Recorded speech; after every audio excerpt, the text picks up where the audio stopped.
Por que há poucos negros na Argentina?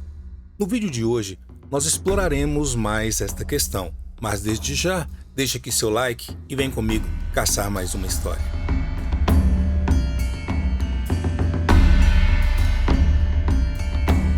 A nossa história de hoje começa no bairro de Monserrat, em Buenos Aires, capital da Argentina.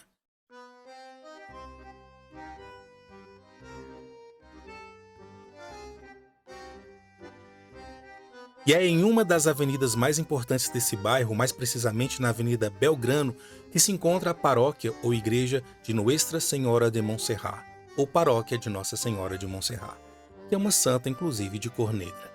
Nossa Senhora de Monserrat é famosa por sua cor escura e é carinhosamente chamado de La Moreneta, ou a Virgem Morena. E existem várias igrejas no mundo em homenagem a ela, sendo a principal na Espanha. Mas em Buenos Aires, na Argentina, o bairro onde a igreja de Monserrat está, ele existe desde antes da independência da Argentina, de acordo com os registros históricos, desde o ano de 1769, e recebe esse nome em homenagem à paróquia e também à santa.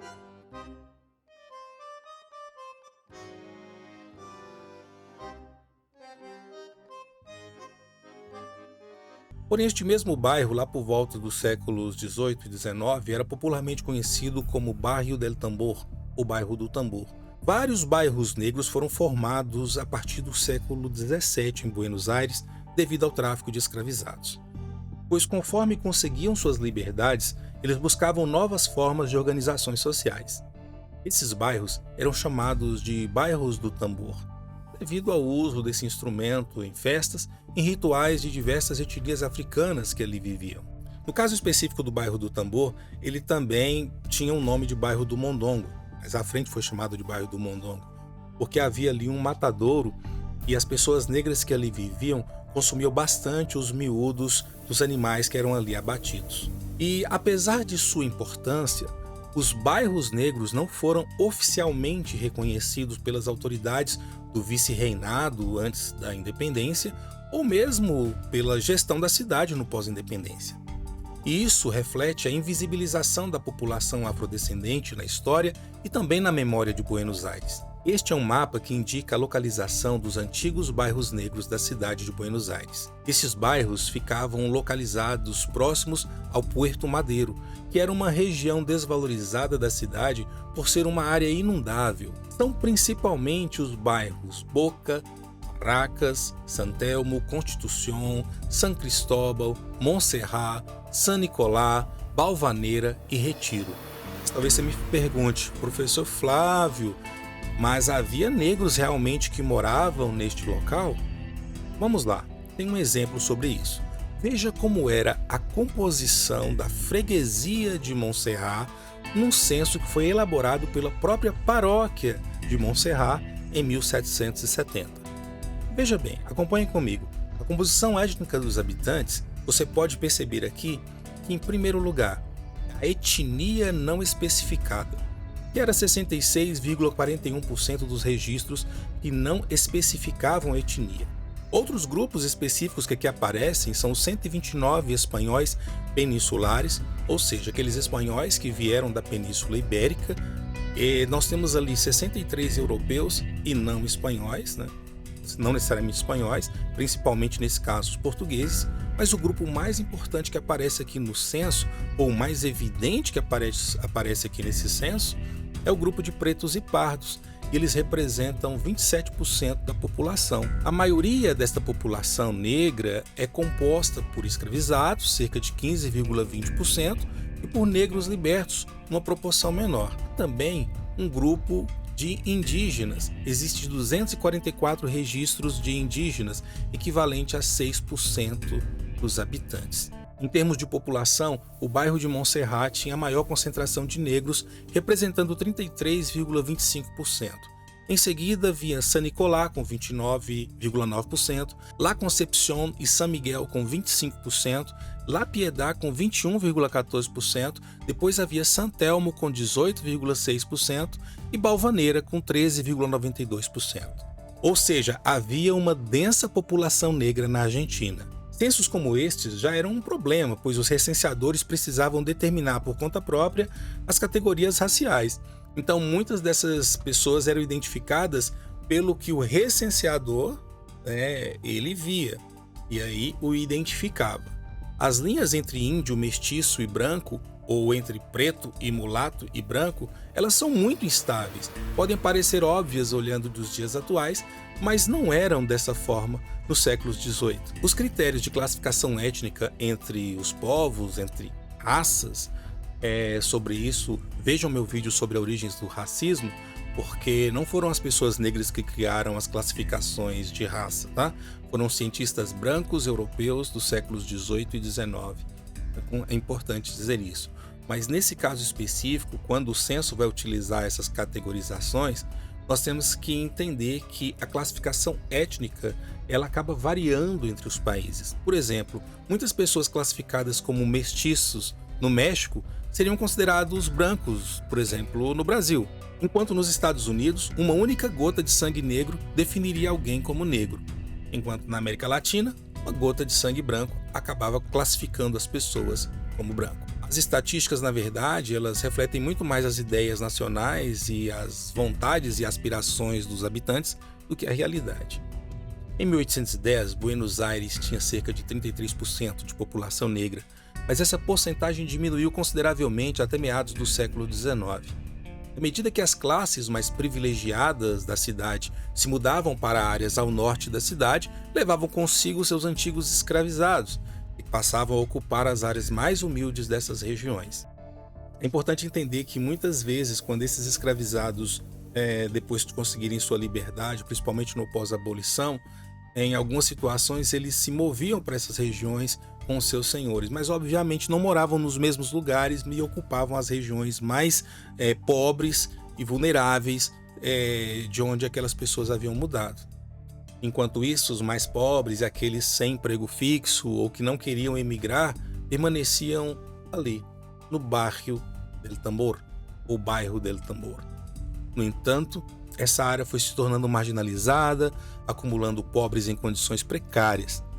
A presença de afrodescendentes ali começou a declinar entre 1860 e 1870. Já vou mostrar algo para vocês sobre isso. Mas o historiador americano George Reed Andrews, ele apresenta algumas importantes informações em seu livro Los Afro-Argentinos de Buenos Aires. Uma obra muito densa e eu trago um trechinho apenas para vocês, sobre os censos. As informações dos censos que foram reunidas nos anos de 1778 a 1836 revela que os negros representavam uma minoria, uma considerável população da cidade de Buenos Aires. Veja comigo, no ano de 1778, de um total de 24.363 pessoas, 29,7%, ou seja, quase 30%, eram afro-argentinos e 1.104 indígenas e mestiços. No ano de 1806, de um total de 25.404 mil pessoas, 30,1% eram afro-argentinos e apenas 347 indígenas e mestiços. No ano de 1810, de um total de 32.558 habitantes, 29,5% eram afro-argentinos e apenas 150 indígenas e mestiços. No ano de 1822, de um total de 55.416, 24,7% eram afro-argentinos e 1.115 indígenas e mestiços. No ano de 1827, de um total de 42.540 pessoas, habitantes de Buenos Aires, 19,5% eram afro-argentinos e 1.115 indígenas e mestiços. No ano de 1836, de um total de 63.000, 26% eram afro-argentinos e nenhum indígena ou mestiço. Mas o governo começa a utilizar uma nova categoria chamada não especificada, com 5.684 indígenas e mestiços, o que na verdade já demonstra uma ausência de identidade oficial para o que seria o equivalente no Brasil aos pardos, mulatos ou cabras. No ano de 1838, de um total de 62.957 pessoas, 26,1% eram afro-argentinos e 5.717 pessoas não identificadas. Se não era branco, não era indígena, não era afro-argentino, o que era? E surpreendentemente, no censo do ano de 1887, de um total de 433.375 pessoas, 1,8% apenas eram afro-argentinos. Percebam que houve um salto imenso, gigante de população, mas especificamente de população branca, principalmente com a grande entrada massiva de colonos europeus, mas nós vamos tratar disso em outro vídeo.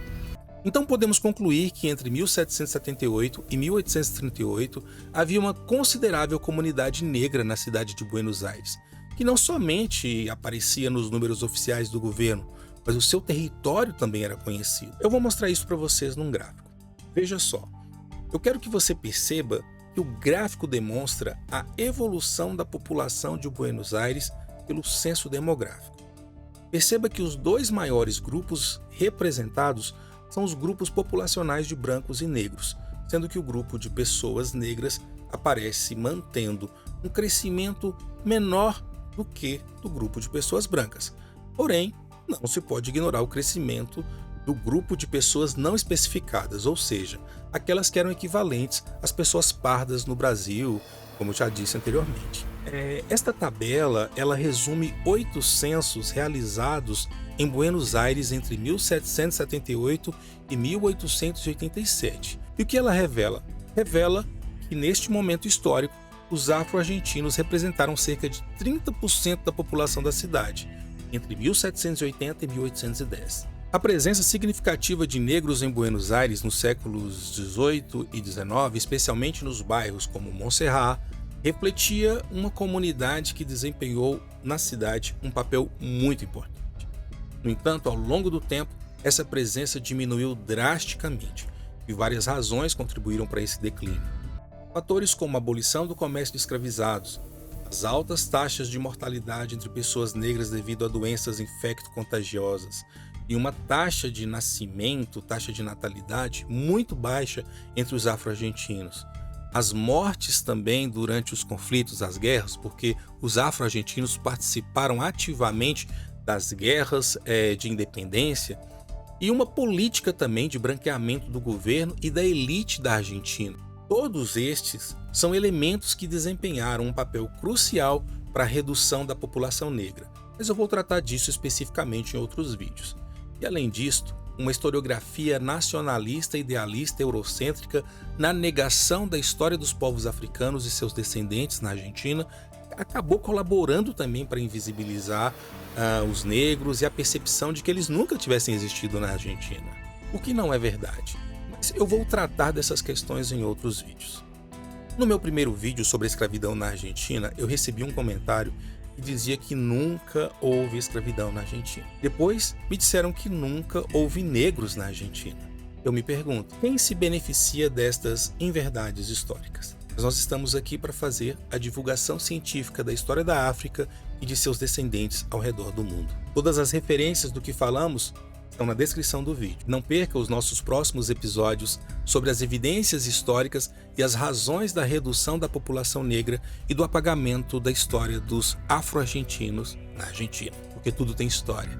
Tudo é história. A África tem muita história. Os afro-argentinos têm muita história. E eu vim aqui contar ela. Você.